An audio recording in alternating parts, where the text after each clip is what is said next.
Hello guys, আমার অনেক তো আঁকা দেখলে, চলো আজকে আমি তোমাদের সঙ্গে শেয়ার করছি আমার বোন মানে আমার কাকার মেয়ে তার ড্রয়িংগুলোই। তো দেখো, ও এখানে কত সুন্দর সুন্দর ড্রয়িং এঁকেছে। ও যেহেতু এখন ছোটো, তাই জন্য এর কাছে এটা অনেকই চ্যালেঞ্জিং একটি বিষয়। দেখো, এখানে সানফ্লাওয়ার এঁকেছে, পৃথিবী এঁকেছে, আবার মেহেন্দি ডিজাইন করেছে। কেমন লাগলো জানিও। আমাকে দেখাই ও প্রত্যেকদিন আঁকাগুলো করে। এখানে সিজুকা এঁকেছে, এটা দেখে আমি খুব হাসাহাসি করছিলাম। তোমাদের কেমন লাগলো জানিও। তো এখানে আরও এঁকেছে ফলের বাস্কেট এঁকেছে। কেমন লাগছে তোমরা সবাই কমেন্টে জানাও।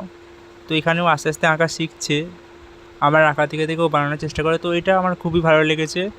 তোমাদের কেমন লাগলো দেখো, আর ভালো লাগলে একটা লাইক করে দিও, কমেন্টে জানাও যে তোমাদের কেমন লাগছে এগুলো। তারপর আবার একটি মেহেন্দি ডিজাইন বানিয়েছে, এটা খুবই সুন্দর বানিয়েছে। তোমাদের কেমন লাগলো কমেন্টে জানাও যে মেহেন্দি ডিজাইনটা কেমন হয়েছে। তারপর এখানে আরও সিনারি বানিয়েছে, মানুষ এঁকেছে। আমি দেখে খুবই হাসাহাসি করেছিলাম, বাট ঠিক আছে, ও এখন ছোটো, তাও চেষ্টা করেছে, এটাই অনেক। তারপর এখানে একটা হাস্যকর বিষয় হচ্ছে, ওখানে স্পেস এঁকেছে কিন্তু স্পেসে ঘাস কোথা থেকে এলো, এটা নিয়ে আমি হাসাহাসি করছিলাম। তারপর এখানে একটা গাছ এঁকেছে। তো এই ছিল আজকে ওর আঁকা, কেমন লাগলো জানিও।